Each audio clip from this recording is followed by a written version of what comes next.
새로운 인물의 준비.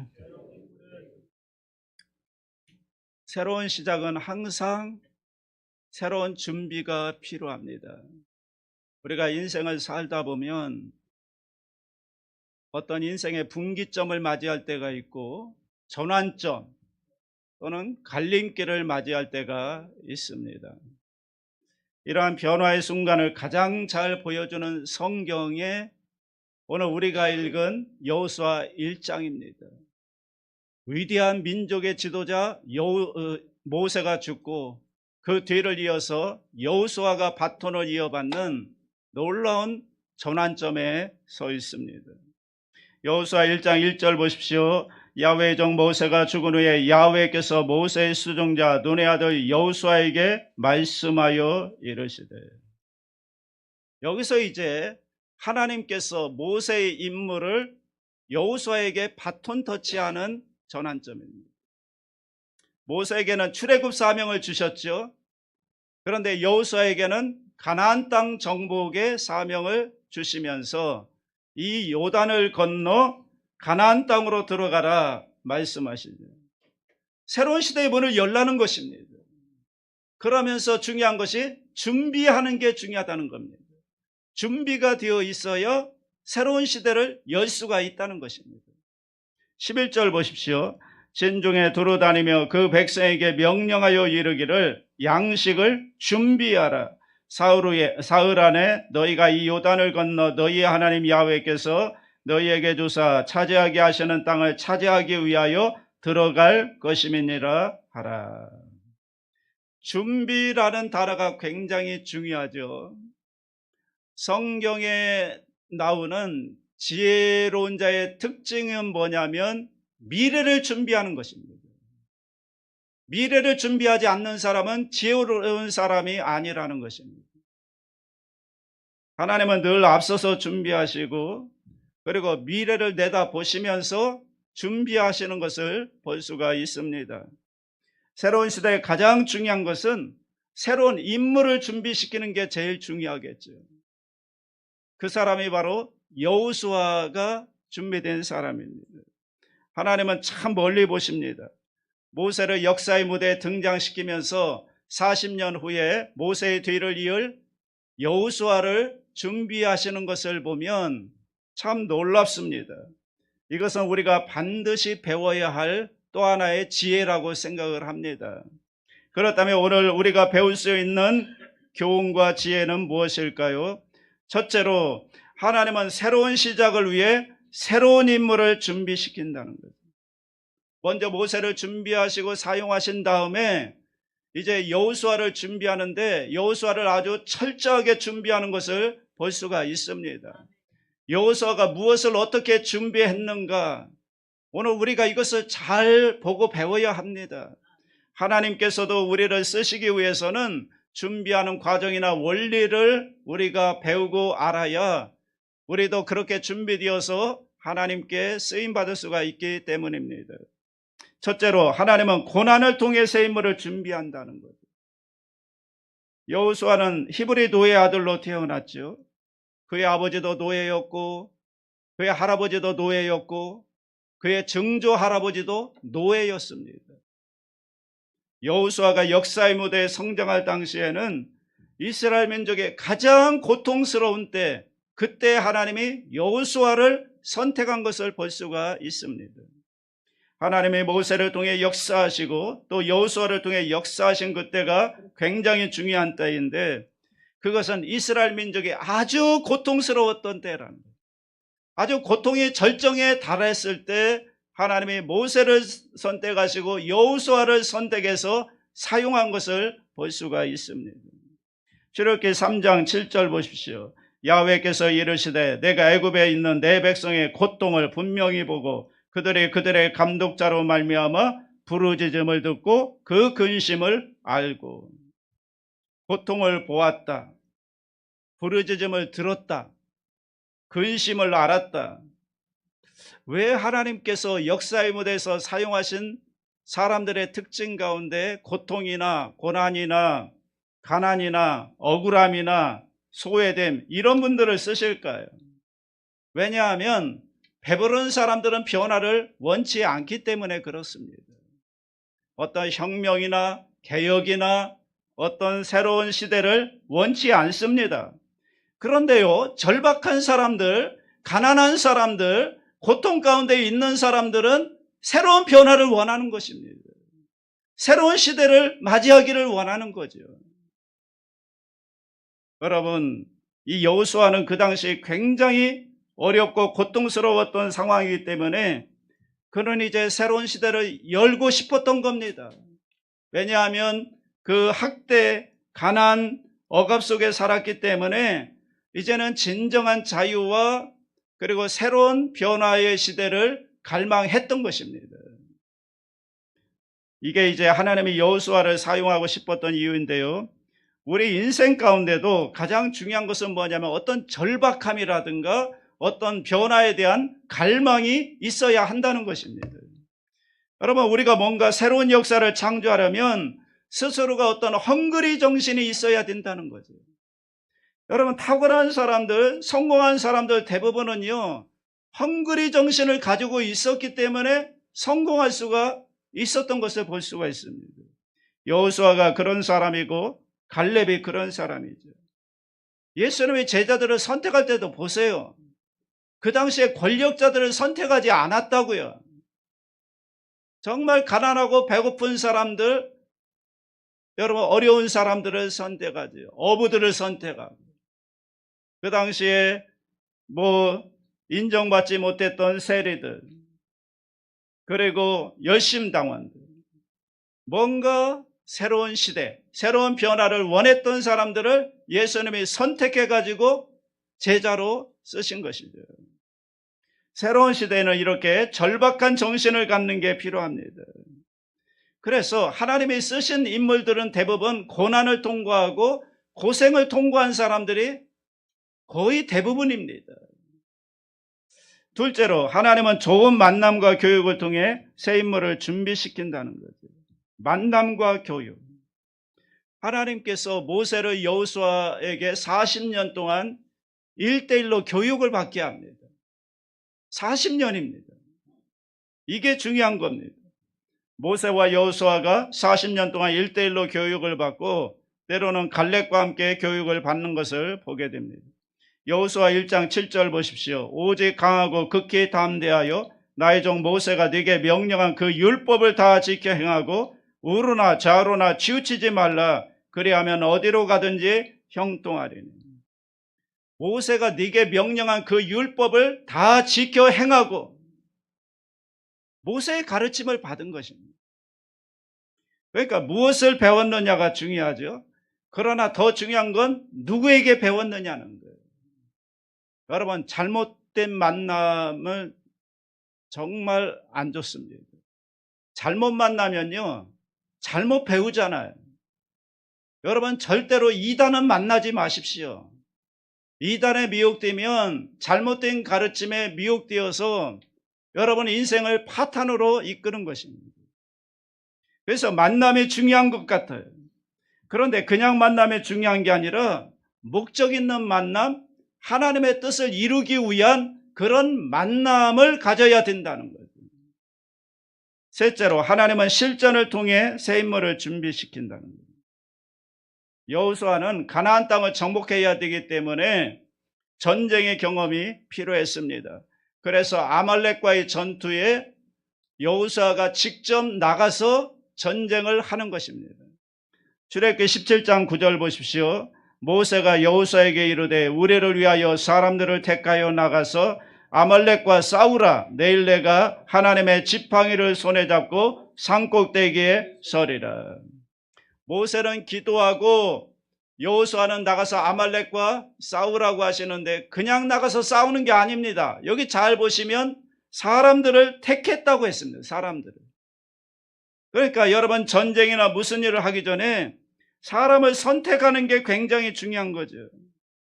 여호수아는 전쟁에 처음 나갈 때부터 누구를 택할 것인가, 어떤 사람을 택할 것인가, 이런 분별력을 가지고 있었고, 그리고 전쟁의 훈련을 했던 것을 보게 됩니다. 승리를 경험하죠. 모세가 기도하고 또 여호수아가 전쟁에 열심히 싸움으로 말미암아 하나님의 도와주심으로 전쟁의 승리를 경험하는데, 하나님께서 모세에게 여호수아가 승리한 이 승리를 기념하고 이것을 기록해서 여호수아의 귀에 외워 들리라고 말씀했습니다. 출애굽기 17장 13절 14절 다 같이 합니다. 여호수아가 갈랄로 아말렉과 그 백성을 쳐서 무찌르니라.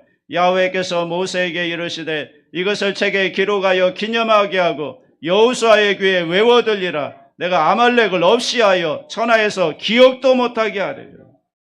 승리한 것을 기념하게 하고 이것을 기록하고 여호수아의 귀에 외워 들리라는 것입니다. 여러분, 우리 인생에서 어떤 승리를 경험해야 됩니다.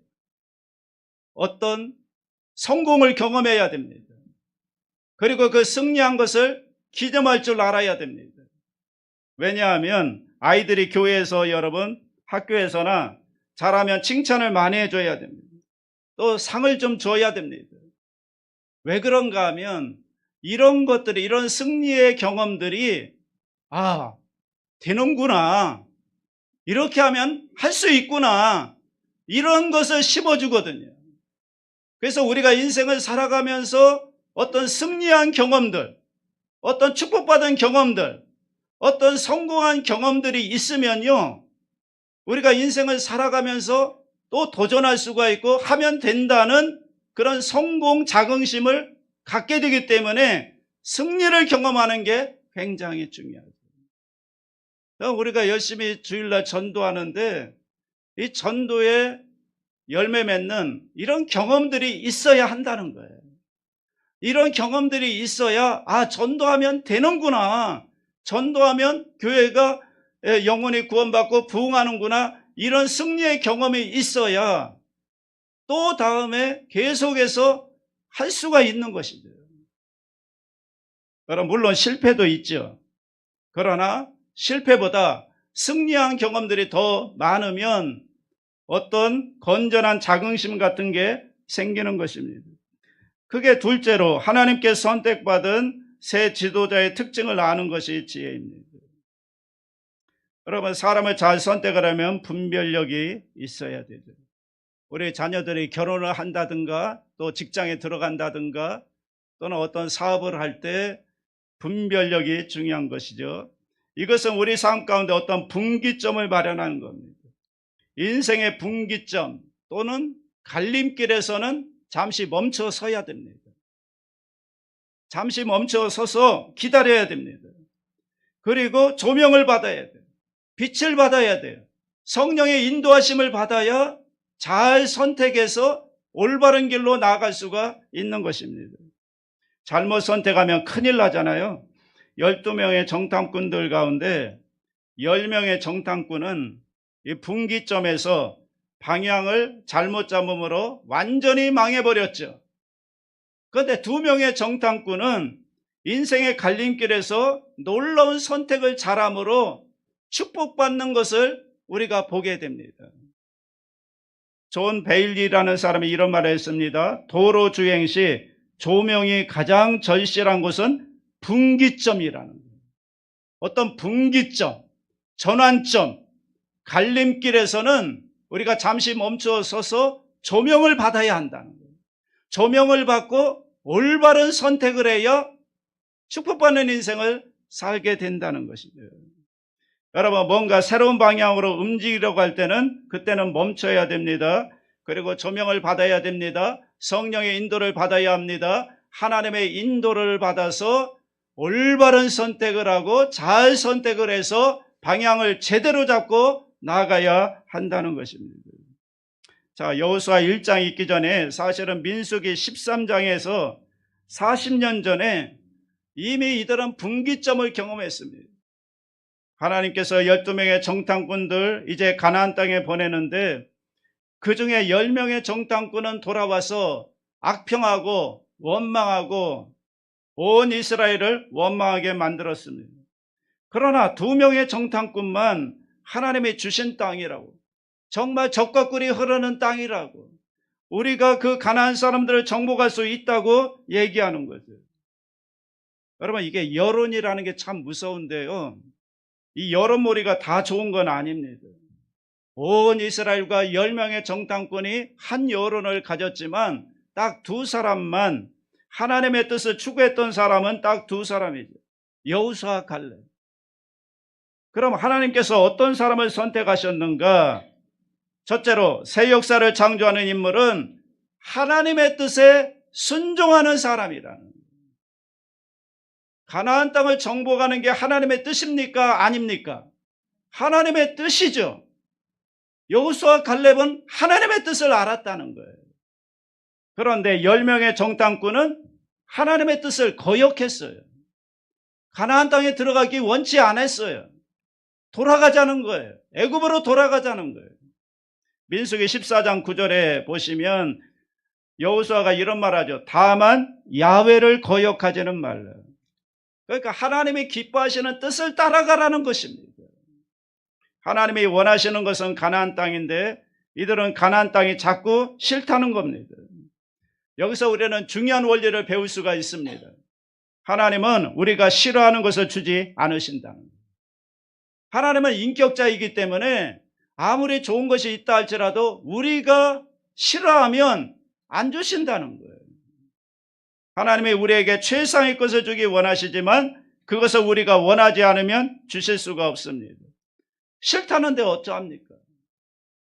하나님은 좋은 거 주고 싶어 해도 우리가 싫다고 하는데 하나님은 안 주신다는 거예요. 하나님이 이미 우리에게 주신 소중한 선물도 좋아하지 않으면 누릴 수가 없습니다. 하나님이 이미 주신 선물도 많잖아요. 그것을 우리가 좋아해야 돼요. 그것을 좋아하지 않으면 그 누릴 수가 없는 거예요.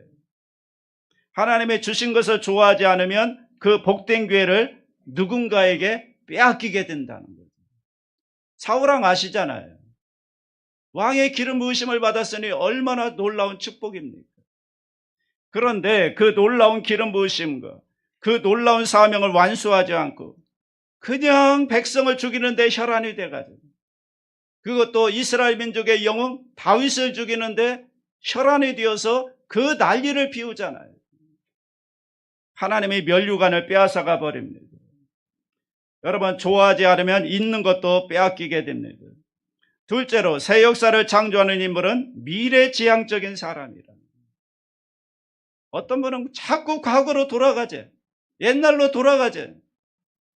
여기 10명의 정탐꾼과 20세 이상 된 이스라엘의 모든 백성들이 다 원망하면서 과거로 돌아가자고 합니다. 민수기 14장 3절로 4절 다 같이 합니다. 어찌하여 야훼가 우리를 그 땅으로 인도하여 칼에 쓰러지게 하려 하는가? 우리가 처자가 사로잡히리니 애굽으로 돌아가는 것이 낫지 아니하랴. 이에 서로 말하되 우리가 한 지휘관을 세우고 애굽으로 돌아가자. 아멘. 여러분, 돌아가면 안 됩니다. 미래를 향해 나가야 할 줄로 믿습니다. 그래야 새로운 시대를 열 수가 있는 것입니다. 성경은요, 자꾸 뒤를 돌아보는 거 좋아하지 않습니다. 롯의 아내가 뒤를 돌아보다가 소금기둥이 되었죠.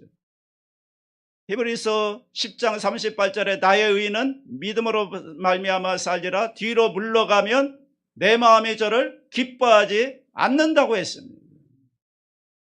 여러분, 과거로 자꾸 돌아가고 과거에 머무는 사람의 특징이 뭐냐면 끝맺음을 잘 못한다는 거예요.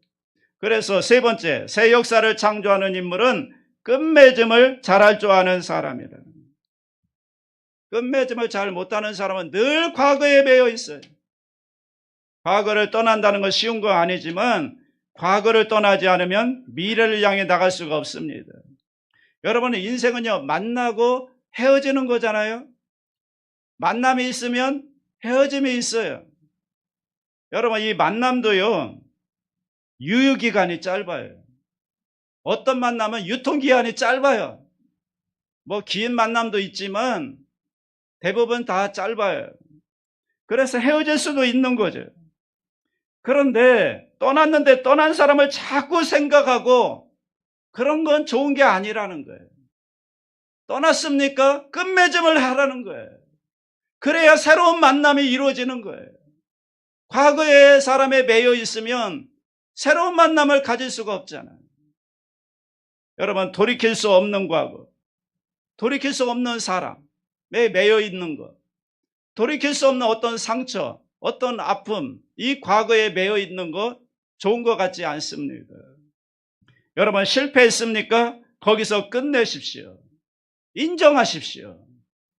뭔가 잃어버렸습니까? 잃어버리세요. 잊어버리세요. 돈을 좀 뜯겼습니까? 그냥 끝내세요. 잊어버리세요. 그걸 자꾸 생각하고 고민하고 그러면 인생이 어려워지는 것입니다. 우리가 끝맺음을 하도 못하니까 헨리 클라우드라는 사람이 이런 책을 다 썼습니다. 끝맺음에 서툰 당신에게. 이렇게 말합니다. 끝맺음을 잘하지 못하면 앞으로 나아가지 못하는 실수를 저지른다. 실수에서 교훈을 깨닫지 못하고 그것을 적극적으로 해결하는 방법을 배우지 못하면 똑같은 실수를 계속해서 반복하게 된다.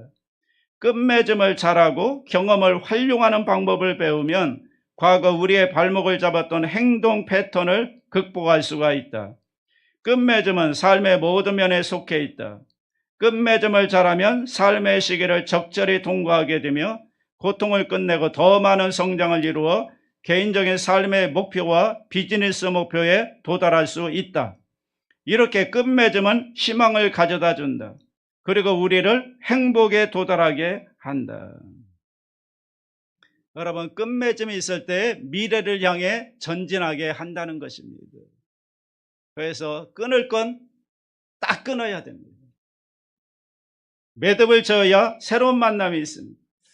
성경에요, 하나님이 쓰신 인물들을 보면 어떨 때 보면 참 독하다는 생각이 들 때가 있어요.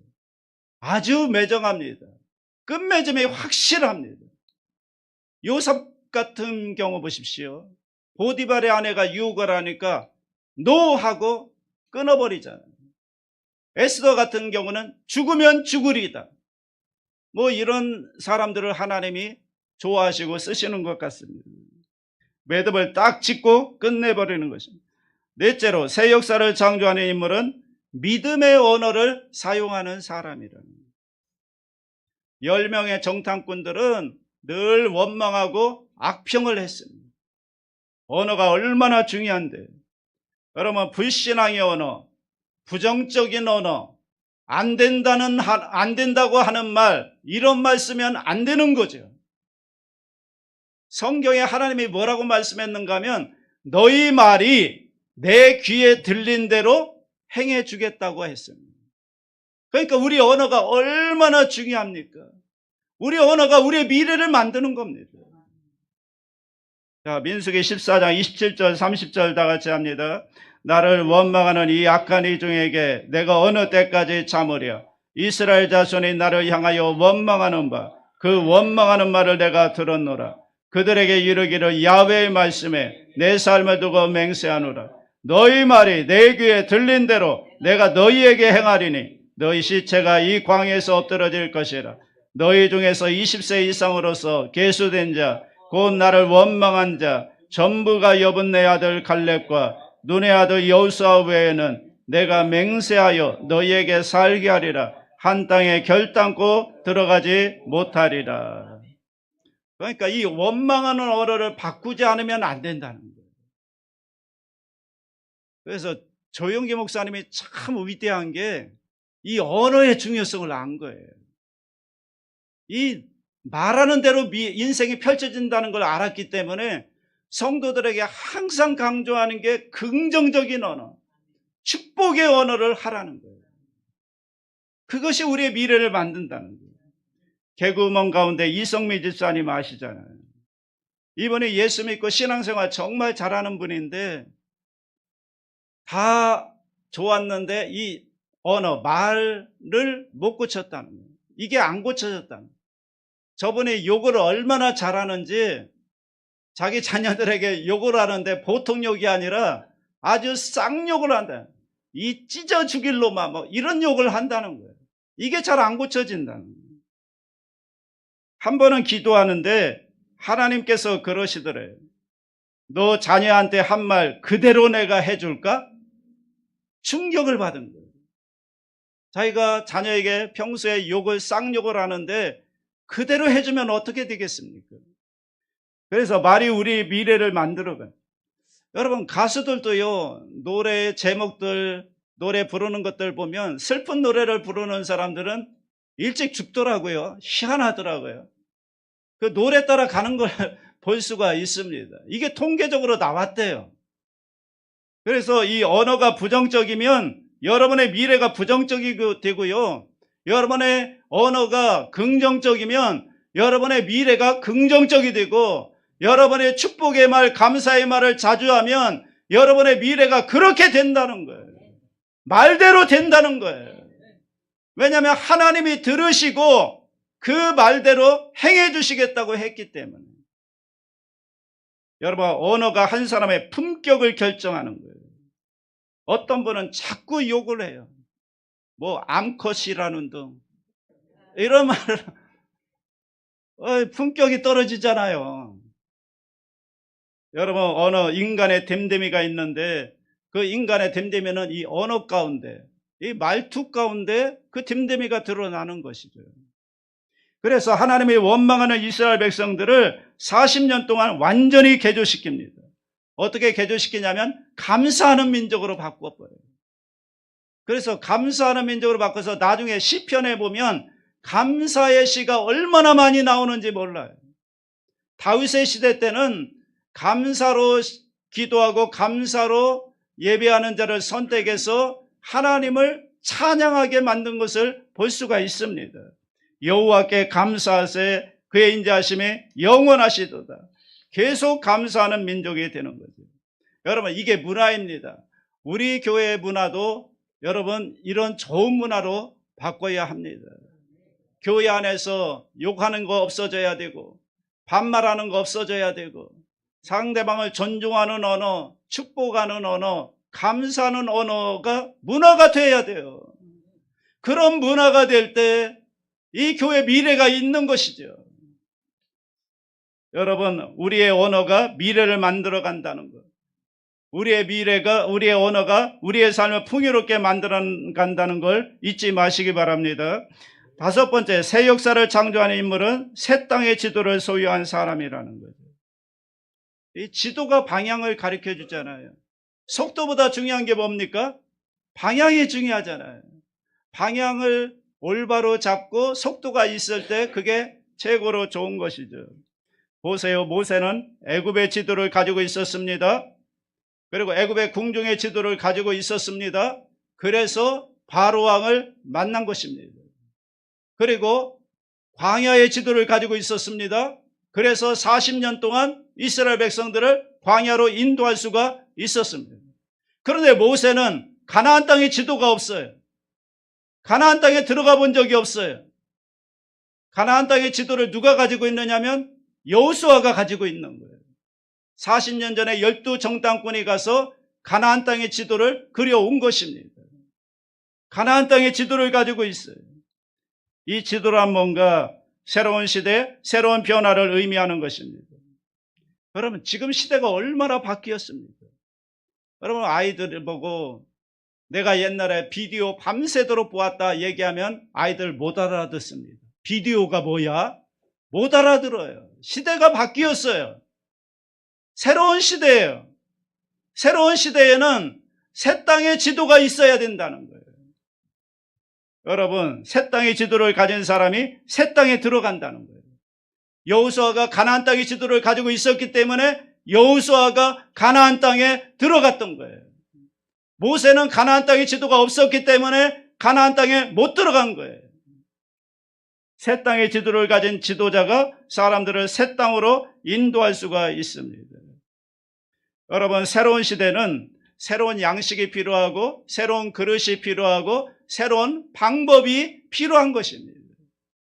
자, 광야 가운데는 만나가 내렸지만 광야가 끝나고 가나안 땅에 들어갈 때는 만나가 끊어졌어요. 그러니까 새 땅에 들어가서도 만나만 추구하면 안 된다는 거죠. 새로운 시대는 새로운 방법, 새로운 아이디어, 새로운 스타일이 필요하다는 것입니다. 그래서 저희들도 그렇고 우리 개인도 그렇고 교회도 그렇고 새 땅의 지도를 가지는 게 중요하다는 것입니다. 이를 위해 우리가 기도하고 준비해야 될 줄로 믿습니다. 예수님처럼 다르게 조용하게 작게 시작하십시오. 여호수아의 이름의 뜻이 뭐죠? 하나님이 구원이시다라는 뜻인데 그 말이 히브리어로 여호수아이고 헬라어로는 예수예요. 그러니까 예수하고 여호수아하고 같은 의미예요. 여호수아는 예수님의 모형입니다. 그런데 하나님이 하신 일들을 가만히 보면 뭐든지 작게 시작합니다. 예수님이 태어날 때도 말구유에 태어나고 예수님의 십자가에 돌아가실 때도 조그만한 팔레스타인 땅에 돌아가시고 예수님의 부활하실 때도 조용히 부활하셨습니다. 서광원이라는 분이 있는데 이번에 주로 동물 세계를 연구해가지고 비즈니스에 잘 연결한 분인데 이번에 시작하라 그들처럼 이라는 책을 썼습니다. 아주 지혜롭습니다. 뭔가 시작할 때 어떻게 시작할 것인가 중요한 교훈을 주고 있습니다. 잘 들어보십시오. 다르게 하려면 마치 일을 처음 시작하듯이 할 수밖에 없다. 그래서 그들은 조용히 시작하고 미리미리 준비해서 시작하고 작게 시작한다. 항상 처음 시작했던 그 마음을 유지한다. 또 이렇게 얘기합니다. 소리 없이 시작한다. 쥐 잡는 고양이는 소리 없이 잡는다. 맹수는 배가 고플수록 더 조용해진다. 쉽게 접근하는 사람은 실패한다. 어렵게 신중하게 다가가는 사람은 뜻을 이룬다. 위세와 위용을 뽐내면서 으르렁거리며 보란듯이 뛰어가는 호랑이는 굶어 죽을 가능성이 크다. 살아남는 데 성공한 호랑이는 고양이가 담벼락을 걷듯이 움직인다. 발톱을 푹신한 발바닥에 감추고 한 걸음 한 걸음 접근한다. 소리 없이 시작한다. 뭔가 시작할 때는 아주 작게 조용하게 시작한다는 것입니다. 우리가 살아가면서 아주 중요한 분기점, 전환점을 가끔 만나게 됩니다. 여러분, 지나간 과거를 떠나셔야 합니다. 그래야 새로운 미래를 향해 나아갈 수가 있습니다. 그리고 과거에 성공했습니까? 과거의 성공에 너무 도취지지 마십시오. 그러면 새로운 아이디어가 안 나오는 것입니다. 끝없이 헝그리 정신을 가져야 되고 새로운 도전 정신을 가져야 된다는 거예요. 그래야 할 때 새로운 역사를 창조하는 것입니다. 이 말씀이 여러분의 사업과 직장과 그리고 자녀 교육에 도움이 되시기를 주님의 이름으로 축원합니다.